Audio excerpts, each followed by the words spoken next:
Hello students, मैं हूं doctor Manoj Pahuja, आपका मेडिकल एंट्री टेस्ट इंस्ट्रक्टर। उम्मीद करता हूं आप लोग खैर खैरियत से होंगे। आइए आज का क्वेश्चन क्रैक कर लेते हैं। Feedback inhibition of an enzyme is influenced by. Students, आप जानते हैं कि एंजाइम का फंक्शन होता है रिएक्शन को स्पीड अप करना या रिएक्शन की वेलोसिटी को बढ़ाना, लेकिन कुछ ऐसे फैक्टर्स भी हैं जो एंजाइम की एक्टिविटी को स्लो डाउन करते हैं, जो एंजाइम को उनका फंक्शन परफॉर्म करने से रोकते हैं। ऐसे फैक्टर्स को कहा जाता है इनहिबिटर्स। इनहिबिटर्स की बहुत सारी किस्में हैं, उसमें से एक किस्म के बारे में यहाँ डिस्कशन है जिसका नाम है फीडबैक इनहिबिशन। सवाल ये है कि फीडबैक इनहिबिशन का जिम्मेदार कौन है? क्या एंजाइम खुद इसका जिम्मेदार है या फिर कुछ एक्सटर्नल फैक्टर्स जैसे कि हाई टेम्परेचर, जैसे कि एक्सट्रीम चेंजेस इन पीएच, क्या वो जिम्मेदार हो सकते हैं फीडबैक इनहिबिशन के? क्या एंड प्रोडक्ट, जो फाइनल प्रोडक्ट बनी है, क्या वो जिम्मेदार है फीडबैक इनहिबिशन की? क्या सबस्ट्रेट जिम्मेदार है फीडबैक इनहिबिशन का? तो इनहिबिशन को पहले समझ लेते हैं, उसके बाद हम अपने क्वेश्चन का आंसर करेंगे। ये आपके सामने एक जनरल रिएक्शन है जिसमें दो रिएक्टेंट्स, रिएक्टेंट 1 या रिएक्टेंट 2, जिसे आप सबस्ट्रेट 1 या सबस्ट्रेट 2 भी कह सकते हैं, ये आपस में रिएक्ट कर रहे हैं in the presence of some enzyme, in the presence of some external factors, जिसकी वजह से एक प्रोडक्ट बन रही है। तो हमारे जो 4 ऑप्शंस थे उनमें एक ऑप्शन कहीं पर था सबस्ट्रेट, क्या ये जिम्मेदार हो सकता है इनहिबिशन का? एक ऑप्शन था एंजाइम्स का, क्या एंजाइम्स खुद जिम्मेदार हो सकते हैं इनहिबिशन के? एक्सटर्नल फैक्टर का एक ऑप्शन था, क्या ये जिम्मेदार होंगे? या फिर प्रोडक्ट जो बन रही है क्या ये जिम्मेदार होगी फीडबैक इनहिबिशन की? इसको हमने 1 बाय 1 चेक करना है। तो पहले मैंने डिस्कशन स्टार्ट की है एंजाइम के लेवल पे। क्या एंजाइम खुद जिम्मेदार हो सकता है इनहिबिशन का? तो यस, अगर एंजाइम डीनेचर हो जाए या इनएक्टिव हो जाए, दो सूरतें हो सकती हैं, एंजाइम डीनेचर हो जाए या एंजाइम इनएक्टिव हो जाए। डीनेचर होने का मतलब ये कि एंजाइम की जो एक्टिव साइट है उसका टर्शरी स्ट्रक्चर किसी वजह से डैमेज हो जाए तो वो डीनेचर हो जाएगा। अगेन रिपीट कर रहा हूँ, व्हाट इज डीनेचरेशन? अगर एंजाइम का एक्टिव साइट का जो टर्शरी स्ट्रक्चर है जो कि उसके फंक्शन का जिम्मेदार है, अगर वो टर्शरी स्ट्रक्चर किसी भी वजह से डैमेज हो जाए तो आप कहेंगे कि एंजाइम डीनेचर हो गया है। कौन कौन से फैक्टर्स एंजाइम को डीनेचर कर सकते हैं? एक्सट्रीमली हाई टेम्परेचर, नॉर्मल जो बॉडी टेम्परेचर है 37 डिग्री सेंटीग्रेड, उस पर एंजाइम बहुत ही ज़बरदस्त काम कर रहे होते हैं, उनका जो फंक्शन होता है वो ऑप्टिमम होता है 37 डिग्री सेंटीग्रेड पे। लेकिन जब गर्मियाँ आती हैं, टेम्परेचर बढ़ रहा होता है, 40-45 तक बर्दाश्त हो जाता है, लेकिन 45 के बाद 50 के लेवल तक या फिर 50 से ऊपर 52, 53, 54 डिग्री सेंटीग्रेड पे आप सुनते हैं कि हीट स्ट्रोक की वजह से किसी की डेथ भी हो गई है। तो ये जो न्यूज़ चलती रहती है कि हीट स्ट्रोक में अपना ख्याल करें, हीट स्ट्रोक में आप गर्मी से बचने का इंतज़ाम करें, वजह क्या है कि हीट स्ट्रोक में जो एंजाइम्स हैं वो डीनेचर हो जाते हैं, और अगर एंजाइम डीनेचर हो गए तो मेटाबॉलिक रिएक्शंस स्टॉप हो जाएंगे, और अगर आपके जिस्म में मेटाबॉलिक रिएक्शंस स्टॉप हो गए तो इसका मतलब डेथ हो जाएगी। दूसरा फैक्टर जो कि डीनेचरेशन काज कर सकता है वो है extreme changes in pH. Her enzyme की अपनी एक ख़ास ऑप्टिमम पीएच होती है जिस पे एंजाइम बेस्ट काम कर रहे होते हैं। मिसाल के तौर पे आपके स्टमक में गैस्ट्रिक जूस में एक एंजाइम है पेप्सिन, जो कि बेस्ट काम कर रहा होता है 2 की पीएच के ऊपर, 2 to 3 एसिडिक पीएच के ऊपर, और स्टमक में एसिडिक माहौल है बिकॉज ऑफ HCl। तो HCl की वजह से पीएच मेंटेन रहती है 2 to 3 के दरमियान, इसलिए पेप्सिन बड़ा ज़बरदस्त काम करेगा। लेकिन यही पेप्सिन, यही गैस्ट्रिक जूस जब स्टमक से निकल के स्मॉल इंटेस्टाइन के पहले पोर्शन डिडनम में आता है तो वहाँ बिल्कुल माहौल तब्दील हो जाता है because of the sodium bicarbonate जो कि आ रहा होता है पेनक्रियाटिक जूस से। वो सोडियम बाइकार्बोनेट ड्यूडेनम के माहौल को बेसिक बना देता है, अल्कलाइन बना देता है। वहाँ जो पीएच की रेंज होती है वो 8 से 9 के दरमियान होती है। तो जो पेप्सिन स्टमक में 2 to 3 की पीएच पे बेस्ट काम कर रहा था, क्या वो ड्यूडेनम में आके बेसिक पीएच पे अच्छा काम करेगा? तो सवाल ही पैदा नहीं होता।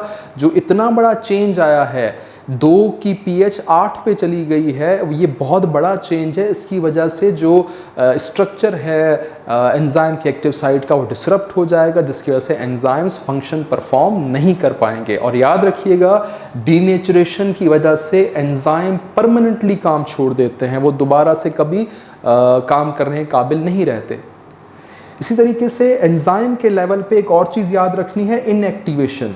लो टेम्परेचर पे एंजाइम्स इनएक्टिव हो जाते हैं। लो टेम्परेचर पे काइनेटिक एनर्जी कम हो जाती है, एक्टिव साइट पे जो एटम्स होते हैं वो स्लो डाउन हो जाते हैं, इतना अच्छा कोलिजन नहीं हो रहा होता सबस्ट्रेट के साथ, इतनी अच्छी इंटीग्रेशन नहीं हो पा रही होती, इसलिए एंजाइम अपना काम छोड़ देते हैं। लेकिन एंजाइम इनएक्टिवेशन का एक बेनिफिट ये है कि अगर ये टेम्परेचर दोबारा से बहाल करके अपने नॉर्मल रेंज में लाया जाए तो एंजाइम फिर से एक्टिव हो जाएगा।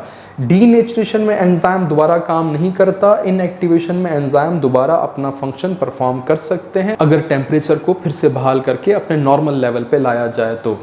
अब सवाल हमारा ये था, क्या एंजाइम के लेवल पे जो इनहिबिशन हो रही है उसको हम फीडबैक इनहिबिशन कह सकते हैं? तो आंसर है नो।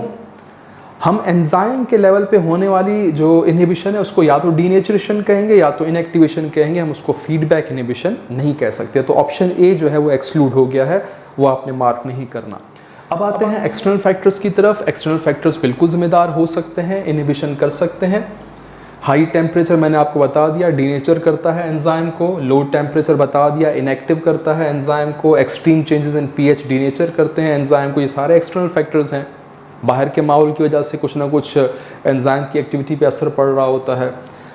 चौथी चीज़ है एब्सेंस ऑफ को एंजाइम। यस, को एंजाइम जो कि हेल्पर्स ऑफ एंजाइम्स होते हैं, जो कि नॉन प्रोटीनियस होते हैं, अगर वो एब्सेंट हों तो पर्टिकुलर एंजाइम काम नहीं कर पाएगा, उसका हेल्पर ही मौजूद नहीं है तो फंक्शन कैसे करेगा? तो बिल्कुल सही लिखा है, कोएंजाइम्स की एब्सेंस में एंजाइम अपना काम छोड़ देंगे, उनकी एक्टिविटी इनहिबिट हो जाएगी। अब एक बहुत इंपॉर्टेंट कैटेगरी है इनहिबिटर्स की, बहुत बड़ी कैटेगरी। इनहिबिटर्स एंजाइम की एक्टिव साइट या एलोस्टिक साइट के साथ बाइंड करके उसको रोक देते हैं फंक्शन परफॉर्म करने से। ये इनहिबिटर्स पॉइजन्स हो सकते हैं, केमिकल्स हो सकते हैं, हैवी मेटल्स हो सकती हैं। हैवी मेटल्स में मरकरी का नाम याद रखिएगा। मरकरी अगर आपके जिस्म में चली जाए तो वो एंजाइम किसी खास एंजाइम के एक्टिव साइट के साथ जुड़ के या एलोस्टिक साइट के साथ जुड़ के उसको रोक देगी, इनहिबिट कर देगी और मेटाबॉलिक रिएक्शन ना होने से एनर्जी नहीं बनेगी, जिससे डेथ हो सकती है। पॉइजन्स, पोटाशियम साइनाइड एक बहुत ही डेंजरस पॉइजन है, बिल्कुल वो ख़ास किस्म की इनहिबिशन के ज़रिए ही इंसान को मार सकता है। चूहे मार दवाएं, मच्छर मार दवाएं, उनके अंदर पॉइजन्स होते हैं। वो चूहे मार दवाएं चूहे जब खा लेते हैं तो उससे उनके जो एंजाइम्स हैं वो इनहिबिट हो जाते हैं और उनकी डेथ हो जाती है। तो ऐसे केमिकल्स, ऐसे फैक्टर्स, ऐसी चीज़ें जो कि एंजाइम के साथ कनेक्ट होकर उनको इनहिबिट कर दें, वो कहलाएंगे इनहिबिटर्स। अब इनहिबिटर्स की काफ़ी सारी किस्में हैं, यहाँ पर मैंने सारी किस्मों को तो मेंशन नहीं किया। 2 किस्में होती हैं, रिवर्सिबल एंड इरिवर्सिबल, लेकिन मैंने यहाँ इस डायग्राम में सिर्फ और सिर्फ 2 किस्में मेंशन की हैं, वो रिवर्सिबल इनहिबिशन की हैं। Non competitive inhibition and competitive inhibition. Non competitive inhibition में सबस्ट्रेट और इनहिबिटर की शेप बिल्कुल मुख्तलिफ होती है। यहाँ गौर कीजिएगा, सबस्ट्रेट की शेप देख लें, इनहिबिटर की शेप देख लेंगे, बिल्कुल फ़र्क है। सबस्ट्रेट ने जुड़ना होता है एक्टिव साइट के साथ, ये एक्टिव साइट है वी शेप्ड, और आप चेक करें जो इस सबस्ट्रेट का नोकीला सिरा है, निचला सिरा, ये बिल्कुल इस वी का उल्टा है, यहाँ पे कनेक्ट हो सकता है।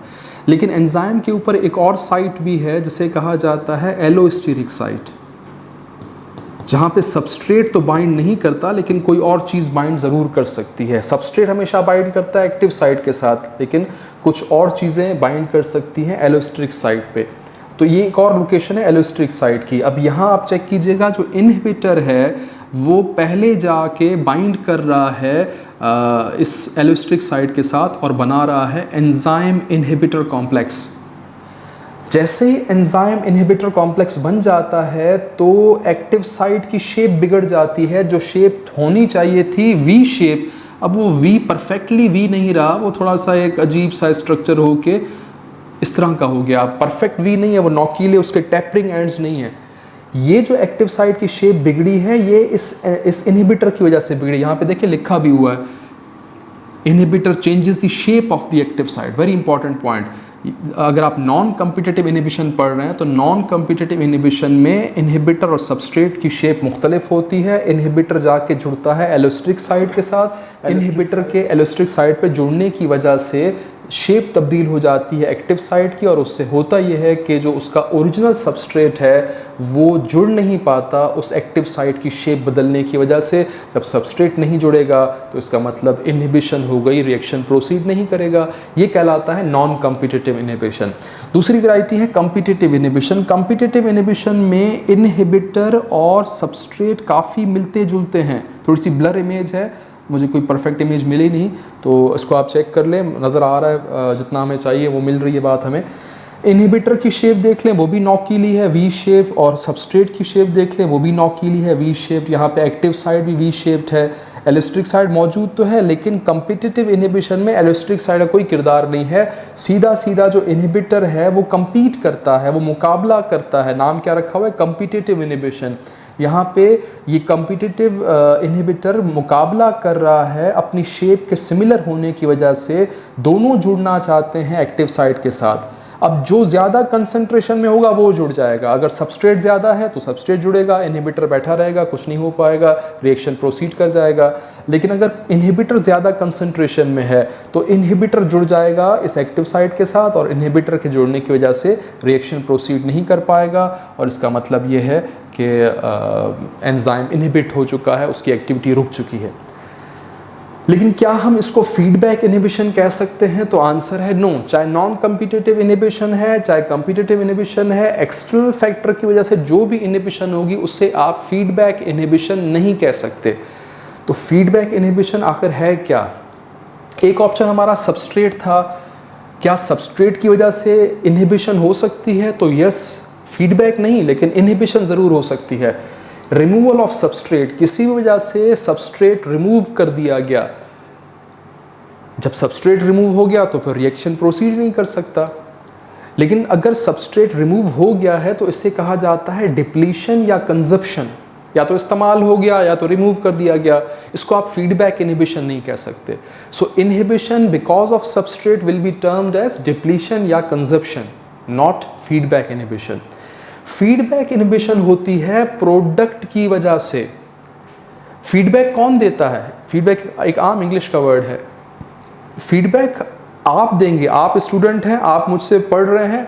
जब आप पढ़ लेंगे, जब काम हो जाएगा, उसके बाद आप मुझे फीडबैक देंगे कि आपको पढ़ाई अच्छी लगी या नहीं लगी, आपको टॉपिक समझ में आया या नहीं आया। यानी आपने ये फैसला करना है कि जब ये काम हो चुका है लेक्चर डिलीवर करने का, उसके बाद ये चीज़ आपको समझ में आई या नहीं। सिमिलरली यहाँ पर भी रिएक्शन होने के बाद जो चीज़ बनती है उसने फैसला करना है, उसने फीडबैक देना है। और रिएक्शन होने के बाद क्या बन रहा होता है? प्रोडक्ट।